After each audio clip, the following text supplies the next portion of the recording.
গরম গরম ভাত, এই যে ধনে পাতা চাটনি, কাঁচা লঙ্কা দিয়ে লেবু দিয়ে সরষের তেল দিয়ে মেখেছি, ভেটেছি শিলে, ডিমের অমলেট, এই যে কাঁচা লঙ্কা, পেঁয়াজ, কাঁচা পেঁয়াজ, ধনে পাতা দিয়ে টমেটো পোড়া, বেগুন পোড়া, দিয়ে ডাল, মুগের ডাল।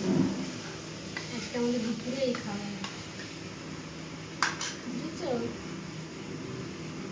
পিঠে বানাবে বলছিলে, গাজরের হালুয়া বানাবে। গাজরের হালুয়া সন্ধ্যেবেলায় বানাবো। আর পিঠে কত বানাবো? পিঠে বানাবো না, গাজরের হালুয়া বানাবো। দেখি এই যে বেগুন, ধনে পাতা দিয়েছি, এদিকে যা লিট্টি ভালো লাগবে না, কাঁচা লঙ্কা, কাঁচা পেঁয়াজ, সরষের তেল, কাঁচা। এদিকে যা লিট্টি ভালো লাগবে না, কি বলছি গো জানো। মাম তুমি খাবে না তো বেগুন পোড়া?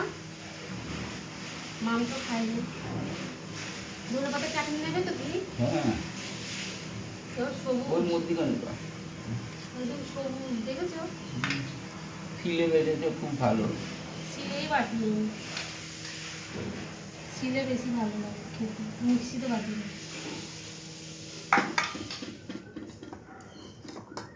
বেগুন পোড়া খেতে যা লাগবে না, দারুণ। এটা রুটি দিয়েও ভালো লাগে জানো। মাম তো এসব খাবে না কিছু, ডাল দিয়ে মামকে